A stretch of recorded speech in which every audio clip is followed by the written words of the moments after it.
Happy Friday, everyone. We're going long today, so it's going to be a little longer work set today, but I want you to think steady state flow. So keep it steady, keep it moving, have fun with today's workout. Our warm-up, good morning plus sumo squat for 3 to 5, side scale raise for 3 to 5, front scale raise for 3 to 5. If you like to combine these two and kind of alternate between the two movements, please be my guest. It'd be a good little opportunity to work on some cool positioning. Single leg RDL, 3 aside, 2 rounds. So you're going to work on that, take that down, just getting your lower half kind of fired up and ready to go, and working on some balance and some ankle movement. Afterwards, we're going to get into some more kind of dynamic work, get the heart rate going with some butt kicks for 20 seconds, dumbbell standing march of 20 seconds, high knee skip for 20 seconds, and then a skip, like a skipping rope or a skipping equivalent, which will kind of give you some options for 20 seconds. So hit that for 1 to 2 rounds. Get yourself kind of fired up, ready to go. Also inputting any movements that you may put in for your work set. Maybe replacing the butt kick with the run. Maybe if you have a rower, throw a rower in there. Get some of that in there. Get a good little chance to touch on each movement that you're going to have some fun with in the work set. The workout today is an AMRAP of 25 minutes. So it's a longer style workout. So think steady state flow. Don't worry about sprinting right out of the gates. You're going to move into this for dumbbell sumo deadlift high pull of 25 per side. So flowing through that 25 per side. If the dumbbell sumo deadlift high pull, if your loading is a little bit heavier at home, do 5, alternate, do 5 until you've hit 25 per side or 50 total count. After that, you're going to go for a run. I will have some run options on the workout description as well. And you're going to finish off with some double unders for 50 reps and or an equivalent to those 50 double unders. Checking out that workout description. We'll have lots of options down there for you guys. Make sure we're checking those to make this workout yours. Let's get you warmed up, ready for action. We're gonna have a good day today. All right, let's get those feet under those hips. We'll take the arms big and tall up overhead. Just a little side bend in here, just waking things up here. Take it over to the other side. Come back up. We're gonna forward fold. Touch those toes. We're gonna walk with those shins. Coming down, framing the foot, we're going to step it back into our lizard. Inside hand's going to lock that front foot down. We're going to get those legs nice and strong and straight. Turn towards the outside hand. We're going to come back to center, lowering the back knee and then gently pressing that hip down. Coming back to center and then pressing the hip. And then coming back to center and pressing that hip. We'll come back through, straightening out the leg. We'll turn the torso. Back through, planting the hand, stepping back into that down dog, reaching those hips high, shoulders are set, and just walk our heels out. Nice and slow, maybe even giving a little hold for a second at each heel press for now. Just kind of priming up those hamstrings, priming up the calves and the ankles. We'll balance it out, we'll come back into that plank, stepping that other foot up. We're going to lock the front foot down, those legs are nice and strong and stiff.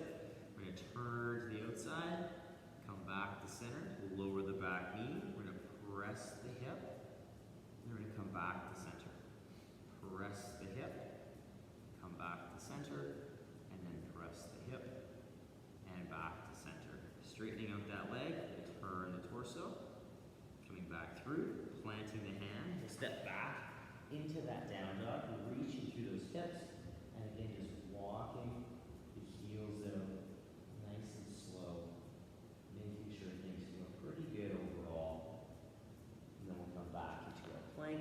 Pushing through the floor, tiptoeing those feet up. We're going to roll ourselves up, big stretch overhead, little side bend, and then bring those hands down. Whew. And let's get you guys fired up. So, if you have any extra gentle kind of warm-up stuff you'd like to do for yourself, maybe some calf raises, some ankle work, some upper body work, please do so. Take that down now. We're going to move you into that first phase of warm-up, which is going to get those legs good and ready. All right, our first phase of warm-up is going to kickstart off with a good morning and a sumo squat. So our stance is going to start off in that sumo squat stance, a little bit wider than our regular squat stance. We're going to set our ribs and hips. We're going to keep our big toes down, feet flat, as we draw the hips back. And that's what's going to pull our chest down towards the floor and then standing tall. So drawing the hips back, working through that nice hinge, With that hinge, we have to remember that we're setting ourselves up in between those reps to work a nice sumo squat.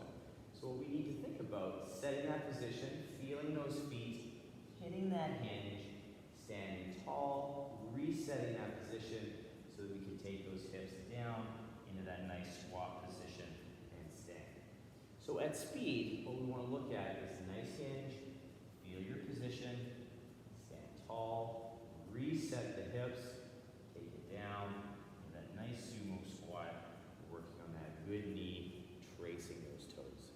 So really play with that, take the time in between those movements to really finalize and make sure our hips and core are nice and neutral. After that, we have our side scale. So our side scale, our feet are going to come underneath the hips. We're going to shift our weight to one side. It's going to be trying to maintain a straight line of action from foot to shoulder. Toe is going to be pointing straight out to the side. Hands can be where they need to be for balance. We're going to lift that leg straight up to the side and lower it down with a light toe touch with control. So we're trying to control the lift and control the down and up just so that we don't let that leg swing around and kind of casually fall from the air. So the thing we have to think about, keeping that engagement and only taking it to where we control, even giving a little pause at the top and then controlling the leg down.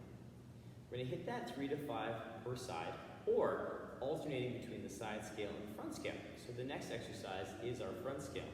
I'm going to turn to the side so you can see that balancing leg. The other leg is going to get out nice and straight to the front.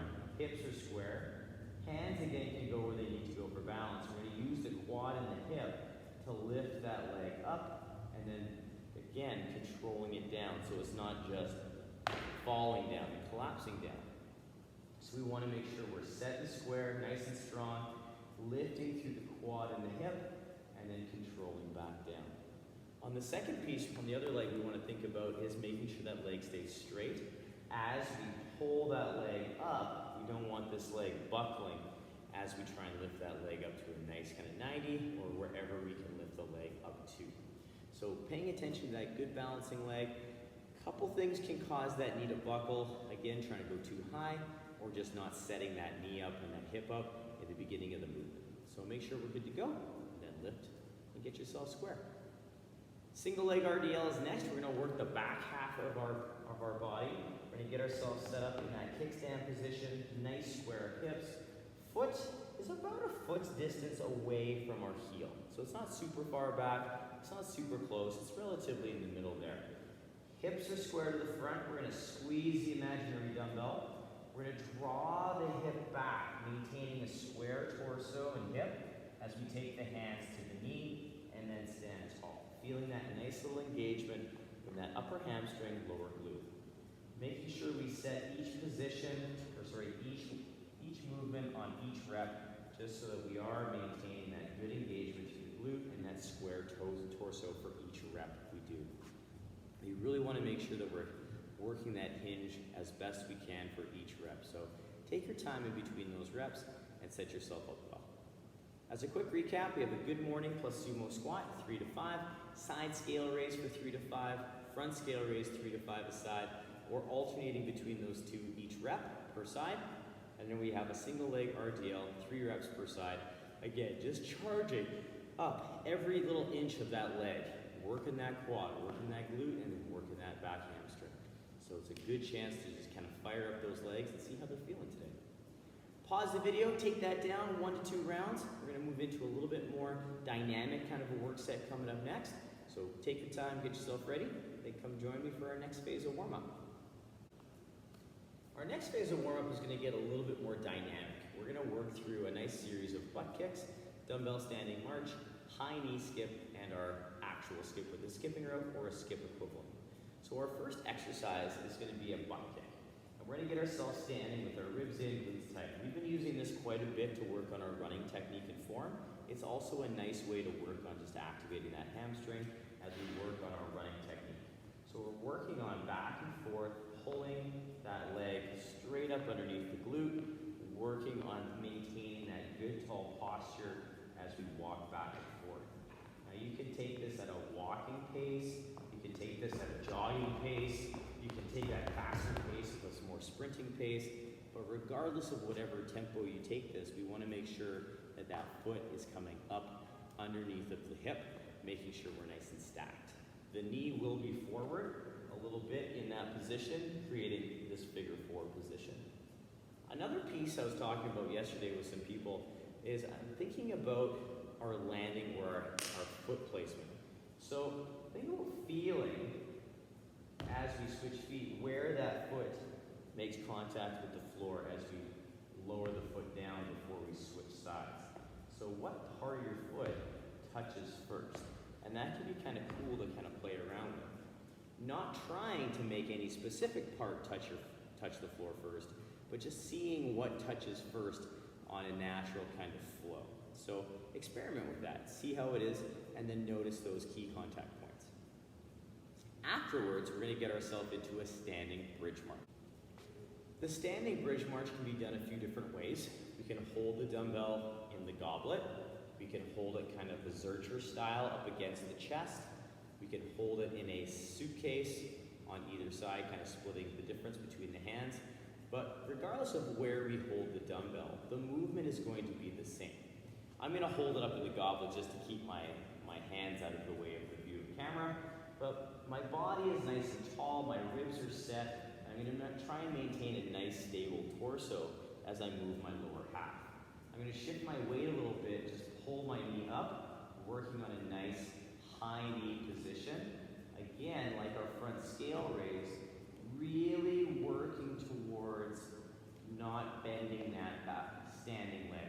So as I lift my leg up, the balancing leg stays straight, not necessarily locked out, but straight. So as we lift the knee, we're not buckling underneath of that lift.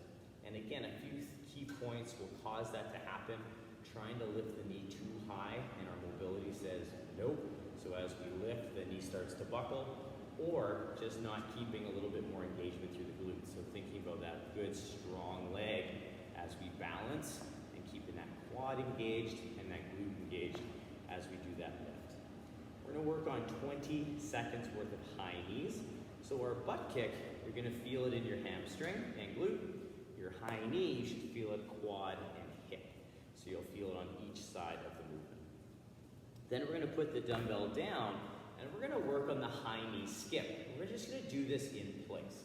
So we're going to get ourselves set up so as we come up with our hand, the opposite knee comes up, and we're just going to take it back and forth, working that nice lift with that knee. So you can do this one of two ways. The first way I just did, not leaving the ground. So I get a good swing with that knee, that lifts me up onto my toe, and I'm just getting a nice lift with that momentum from the leg. Or I can do this so I actually do leave the ground, and I just follow through with my ankle. So I get myself going, I get that good pull, pop, pop, pop, pop, pop, pop. And I just use that momentum of the leg coming through with that follow through with the foot. That gives me a little vertical lift and a nice little skip. So either way, it's going to be great movement. It's going to be a nice opportunity for you to feel that leg lifting you up. So that leg that does the swing and lift is actually lifting the body and giving yourself a little bit of momentum. You're going to hit that for 20 seconds as well. Nice and steady, not trying to crush your soul too much in that one. Just nice and smooth all the way through. Finally, we're going to work on a little bit of coordination work with the skip. So if you have access to a skipping rope, you can skip at home. You'll skip for 20 seconds. You can practice double unders if you'd like, whatever you need to do. Or we can do a few different options. We can work the ankle pop, so we can work on a little bit of impact, working on the posture and position that is skipping. Ribs in, glutes tight, elbows in with those hands slightly forward. Or you can work that ankle pump, so it's the same thing, working a little bit more elastic, but not leaving the ground. So we're maintaining the same position as the skip and the ankle pump, pop, but we're not leaving the floor with that pump. Another option to work on with a little bit of agility work can be with that in-out hops. So we can work that nice and fast, nice and slow, working on the timing, and just bringing those feet in and out and working on that agility and that coordination back and forth with the feet. Another couple options we'll have on there for you. You'll have that dumbbell lateral step over, jump over, whatever you'd like to do that kind of brings the mind and the body together to work on that coordination aspect of the movement. So as a quick recap for that piece, we have a butt kick of 20 seconds, dumbbell standing march of 20 seconds, high knee skip of 20 seconds, and then a normal skip with the rope or skip equivalent for 20 seconds. So it's a nice chance just to get the body fired up, working on some coordination, working on some skills there, and just getting those legs and cardio ready to go for what's to come. You can hit that 1 to 2 rounds. You can even do that 1 to 3, starting to input some of the movements that you're going to use in the workout, be it a row, a run, farmer's carry, whatever it happens to be. You can input those things in there and replace some of those movements and make that round yours, getting you ready for what's to come. So pause the video, take that down, work that skill work, have some fun with it. We're going to talk about the workout at hand. All right, we've made it to the work set. We have a 25-minute AMRAP. Woo! It's a long one. It's a good one though. We're going to kickstart off the day with a dumbbell sumo deadlift high pull, and we want to try and keep this light-ish so we can flow through those high volume reps. Now, if you don't have a lightish dumbbell at home for this, you can keep the numbers small so you can work on sets of 5 at a time, switching sides so the body doesn't get too gassed out, so we're not standing around waiting for too long for our body to recover. We want these sumo deadlifts to be relatively flowy and smooth. So with the dumbbell sumo deadlift high pull, we used this yesterday in yesterday's warm-up as we warmed up and prepped for the snatch. We're going to take the hips back and down, dropping those hips a little bit more than normal as we keep our chest up. We're going to push through those legs, building momentum. As we drive through the feet, we're going to let the dumbbell carry that momentum up as we guide it to the sternum and bring it back down. As a quick reminder, again, we want to think about that thumb coming to the armpit, not into the armpit, but towards the armpit, because that's going to set that shoulder in that nice open position and the elbow in that high and outside position. So again, with this flow, we push through the leg, drive, hit the hip, come back down. Drive, hit the hip, come back down. Keeping that arm straight until that last possible minute. When the dumbbell starts to come up, we just guide it up. We want to make sure we're using the legs and the hips to their fullest potential before we start ripping that dumbbell up off the ground. Now again, we have 25 reps per side. If you have a light dumbbell, we'll do all 25 on one side and then 25 on the other. If it's a little heavier, alternate after every 5 to allow yourself to keep going throughout that work set. After that, we have a 200-meter run or a run equivalent. Check the workout description, and then we finish off with 50 double unders or 50 double under equivalent in terms of our exercise choice. There's going to be lots of options for this workout. You guys, please have some fun with this. Make it yours. Have some fun. Enjoy. It's going to be a good cardio kind of experience, but we want to think steady state flow throughout this workout so we can just try and keep moving at a pace that suits our needs the most. Have fun with this one, you guys. It's going to be a great way to work into the weekend. Enjoy, and let me know how this one goes. I want to know how you made this one yours. List what you did on the Facebook page or shoot me a message. And if you have any questions ever, just yell out. I'm always here for you. Have a great day. We'll see you very soon. Bye, everyone. Enjoy.